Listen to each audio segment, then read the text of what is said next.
السلام علیکم ورحمۃ اللہ وبرکاتہ۔ اللہم صلی علی سیدنا محمد وعلی آل سیدنا محمد صلاۃ دائمۃ بدوام ملک اللہ عدد ما فی علم اللہ صلاۃ دائمۃ بدوام ملک اللہ۔ برادران اسلام، سوال ہے کہ نکاح کے بعد مجھے معلوم ہوا کہ میری بیوی کا کسی کے ساتھ افیئر رہا تھا اور اس کا بوائے فرینڈ تھا، تو شادی کے بعد یہ بات مجھ پر منکشف ہو گئی، مجھے معلوم ہوئی، تو میں اس خاتون کو آزاد یعنی طلاق دے دوں یا رکھ لوں، اور کیسے رکھوں؟ بین و توجہ۔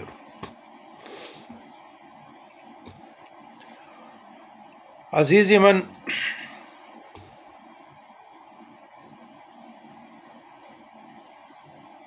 شریعت مطہرہ کا واضح پیغام ہے،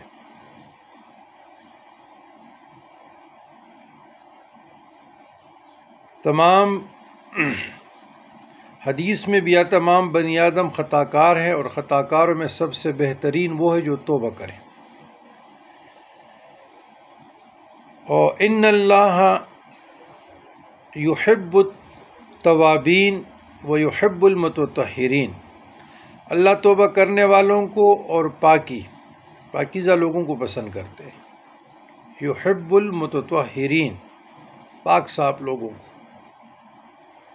تو جو محترم آپ کی نکاح میں آئی ہے اور وہ توبہ طائب ہوئی اور اللہ کے بارگاہ میں سربسجود ہو کر آپ سے وفا کر رہی ہے، اور انہوں نے خود آپ کو بتا دیا کہ یہ مجھ سے غلطی ہوئی ہے اور میں اللہ کی بارگاہ میں معافی چاہتی ہوں اور آپ سے بھی معافی کا طلبگار ہوں، اور آپ کے ساتھ لائل رہوں گا، مخلص رہوں گی، وفادار رہوں گی، خدمت گزار رہوں گی، اور آپ کے گھر کی مال اور جو بھی ہے اس کی حفاظت کروں گی، تو اس صورت میں طلاق کا یا اس قسم کے الفاظ کا آپ کو زیب نہیں دیتا۔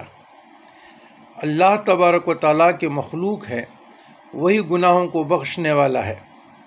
قرآن مجید فرقان حمید میں اللہ تبارک و تعالیٰ فرماتے ہیں، بسم اللہ الرحمن الرحیم، لا تقنطوا من رحمت اللہ ان اللہ یغفر الذنوب جميعا هو الغفور الرحیم۔ تو اللہ کی رحمت سے مایوسی، نا امیدی نہیں ہونی چاہیے۔ اللہ تمام گناہوں کا معاف کرنے والا اور وہی ذات ہے، رحم کرنے والا، مہربان ہے، کریم ہے، انہ الغفور الرحیم ہے، وہی بخشنے والا اور بار بار رحم کرنے والا ہے۔ تو ہماری تو آپ کو مشورہ بھی ہے، نصیحت بھی ہے، اور لوگوں کے لیے بھی یہ ویڈیو بن رہی ہے تاکہ ان کو بھی رہنمائی حاصل ہو جائے۔ تو اگر وہ آپ کے ساتھ لائل ہے اور توبہ استغفار کی طرف آئی ہے اور اللہ کی بارگاہ میں اس نے اپنے گناہوں پر نادم ہے، توبہ کیا ہے، تو آپ ان کے ساتھ زندگی بسر کریں اور اپنے قلب سے شیطانی خیالات اور فضول قسم کے خیالات نکالیں اور اللہ تبارک و تعالیٰ کے لیے خاص ہو جائیں۔ تو اس صورت میں آپ کو ایسے الفاظ زبان پہ نہیں لینے چاہیے۔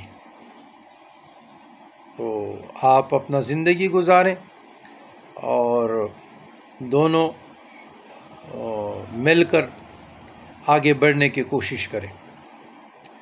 ربنا لا تزغ قلوبنا بعد إذ هديتنا وهب لنا من لدنك رحمة إنك أنت الوهاب۔